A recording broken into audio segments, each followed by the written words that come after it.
My name is Elsa. I married my husband Kevin 15 years ago. We worked at the same company where Kevin was an office employee and I was the receptionist.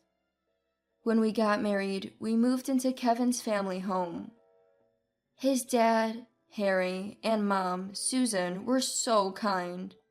There was none of the harassment people warned us about. Life was happy every single day. 4 years into our marriage, I became pregnant with Kevin's child. But around the time I entered the stable period of my pregnancy, Kevin began feeling unwell more frequently. Concerned, I suggested, maybe you should see a doctor. But Kevin brushed it off as mere tiredness, thinking some rest would do, and continued to work without taking any days off. However, Kevin rapidly lost weight, and recently he started to complain about body pain, so I insisted and took him to a major hospital. The diagnosis was pancreatic cancer. Many people know that by the time pancreatic cancer is found, it's often too late. And that was the case with Kevin. Pancreatic cancer often has few noticeable symptoms in its early stages, and it's not until the disease progresses that symptoms like body pain and loss of appetite begin to appear. Looking back, Kevin's recent condition matched almost exactly with those symptoms. As a result, Kevin was immediately hospitalized and underwent chemotherapy. But the cancer had already metastasized to various parts of his body, so surgery was not an option. The chemotherapy didn't have much effect, and ultimately, at Kevin's decision, he moved to palliative care. Kevin continued to lose weight.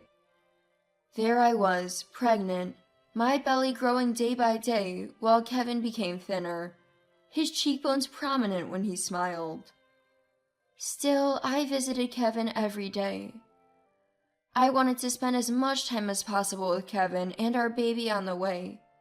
Every day, every hour, every second mattered. Then, a few months later, our son was born without complications. Kevin, confined to his bed, was able to hold our child. When Kevin held our son, he shed tears of joy. And not just him, but everyone present, me and the in-laws, couldn't help but cry too. "I'm so glad to be alive." Kevin's words as he embraced our son are etched in my memory. About 3 weeks after that precious moment, Kevin passed away. I had braced myself, yet it was still shocking how quickly he was gone. With a newborn in my arms, I wondered how I would manage. But I didn't have much time to dwell on these thoughts, as my son was a whirlwind of crying, laughing, and growing as much as he could. As a mother, I knew I had to raise him right. After Kevin's funeral, I sat down with my in-laws for a serious talk. "Harry, Susan, I can't thank you enough for everything. Could I possibly stay here until I'm ready to go back to work?" I asked, and they looked at me with surprise. Harry and Susan exchanged glances, and then Harry spoke up. "Elsa, neither my wife nor I have ever thought of asking you to leave. You're our daughter too. Thank you for giving us such a precious grandchild. If it's all right with you, would you consider staying here with us permanently?" Their unexpected offer brought tears to my eyes. The tears fell on my son's cheek, and I was once again struck by the reality that he was mine and Kevin's child. As I cried, Susan came over and gently rubbed my back. "Elsa, you don't have to do this alone." Hearing those words, I was overwhelmed with tears once again. I realized anew that my beloved Kevin was raised by such a good man. That's why he was such a wonderful person. About a year later, our son started to walk, and his cuteness was more polished than ever. Suddenly, sister-in-law and her husband returned to the in-laws' house. This was the first time meeting my sister-in-law, Pip. As I had heard from Kevin before, Pip was quite the troublemaker. And apparently, a few years before we got married, she had taken off with Harry's money. Of course, since Pip left, the in-laws had not been in touch with her. So not only me, but even the in-laws had no idea that Pip was married. Moreover, Pip and her husband Aaron had been running a company together, which had gone bankrupt. They were broke and homeless, claiming it would be impossible to carry on with their lives from tomorrow. I admit I was wrong in the past, and I apologize. So please, let us stay here for a while. With those words, Pip apologized deeply at the doorway. Though she's been a troublemaker for the in-laws, she's still their real daughter after all. The in-laws just couldn't turn away their troubled daughter and reluctantly allowed her to stay, with the condition until she finds the next job. But this was the beginning of everything. The moment the in-laws allowed Pip to stay, she began to do as she pleased and started calling me a freeloader. Pip's husband, my brother-in-law Aaron, joined her in saying, "You're living with us, so you better work hard, you know." They started bossing me around like a servant and even had the nerve to say, "Hey, we're out of work and short on cash. We want to go out for some fun, so lend us some money, will ya?" Then they forcefully took my wallet and helped themselves to the cash inside. Could this person really be Kevin's sister? The daughter of those in-laws? She was the worst kind of person I could suspect of not even being human. It had been 3 months since sister-in-law and her husband settled in the in-laws' house. Just like that. But the sister-in-law couple, instead of looking for jobs, didn't lift a finger around the house. They showed no signs of planning to leave. "Hey, what happened to my brother's inheritance? He worked at a good company, right? Must have had some savings. Isn't it strange for you to get it all?" She pressured me to give up Kevin's legacy. Just then, Harry happened to pass by and he warned Pip. So fortunately, it didn't go any further.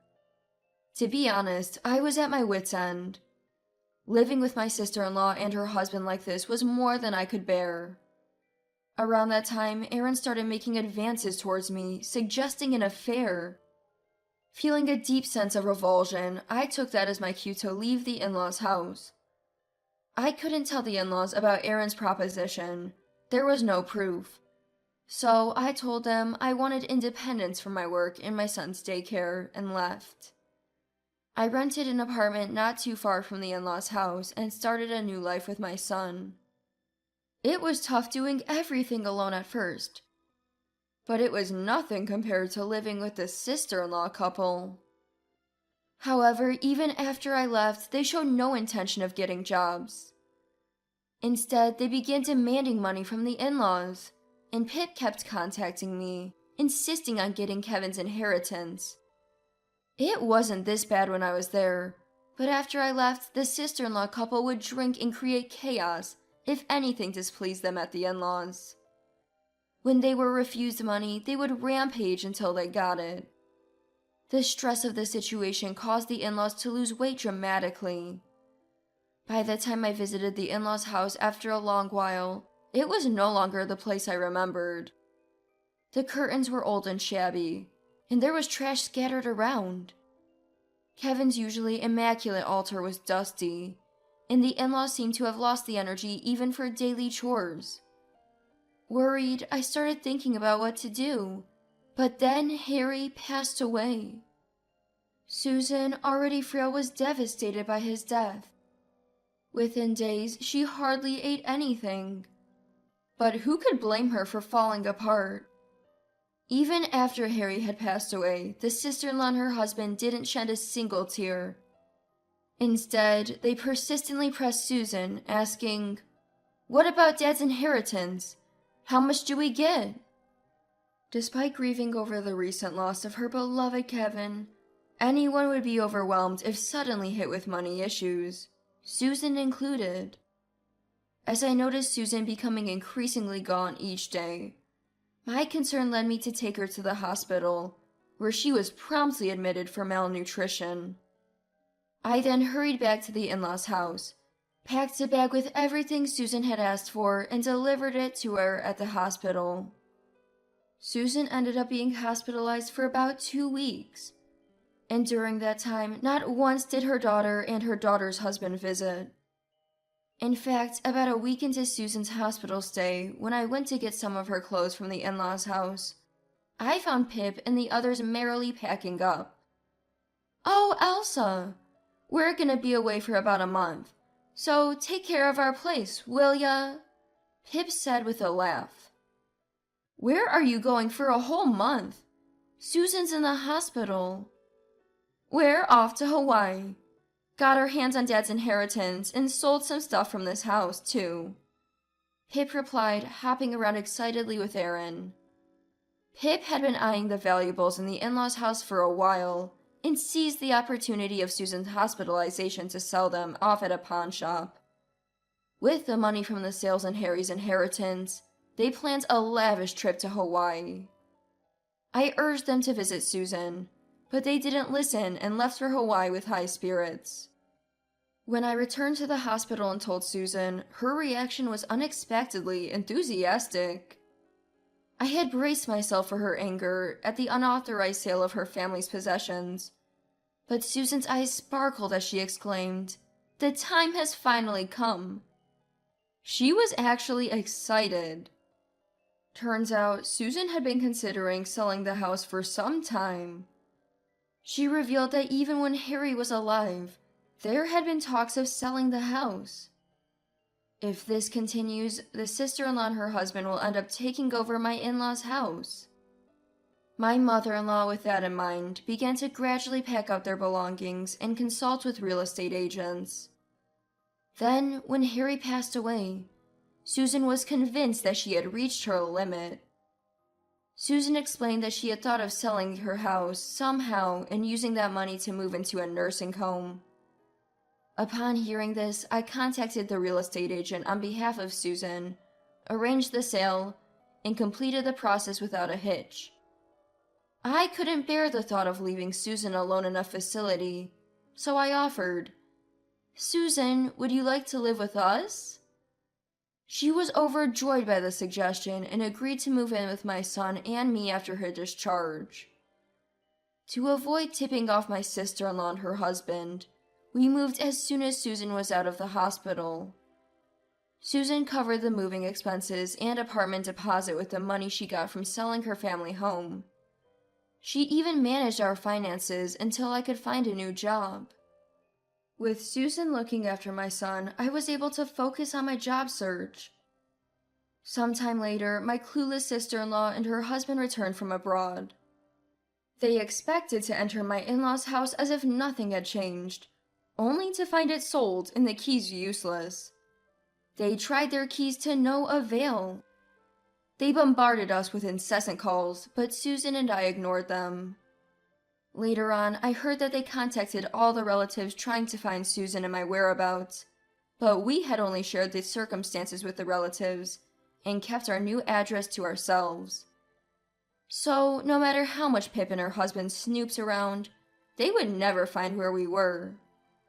Eventually, the couple tried to force their way into my in-laws' house by breaking a window. They were caught by a real estate agent who happened to visit and got arrested for property damage. Susan and I couldn't help but burst into laughter when we heard about it.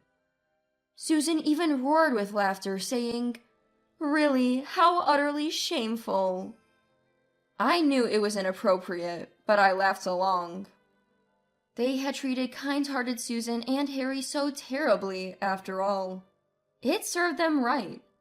The couple ended up having to pay damages. They had nearly spent all of Harry's inheritance on a trip to Hawaii, and after paying the compensation, they were left with just $5,000. Aaron, in particular, seemed to have no intention of working and was living off someone else. Turns out he was in debt and started facing daily harassment from debt collectors. Despite Aaron being the one in debt, it's Pip who's working herself to the bone. It's almost as if Pip's under some spell, the way she's constantly bending over backward for Aaron, working non-stop to support him and even paying off his debts.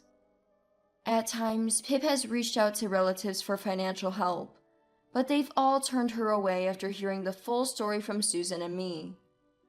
Left with no one to borrow from, Pip's days are filled with nothing but work, from dawn till dusk. Meanwhile, Susan and I are living peaceful and happy lives every day. My son is getting better at talking and has even started kindergarten, which seems to have brought even more expression to his face. I'm so grateful to Kevin for leaving us with such a wonderful son, and to Susan, who's still here watching him grow with me. I owe so much to Kevin, to my in-laws, who have cherished me all these years. I could never forget their kindness. While Susan is still hale and hearty, I want us to travel places together, to create a multitude of memories to give back as much as I can. I'm sure Kevin and Harry would want nothing more than to see Susan, our son, and me spending our days with smiles and happiness.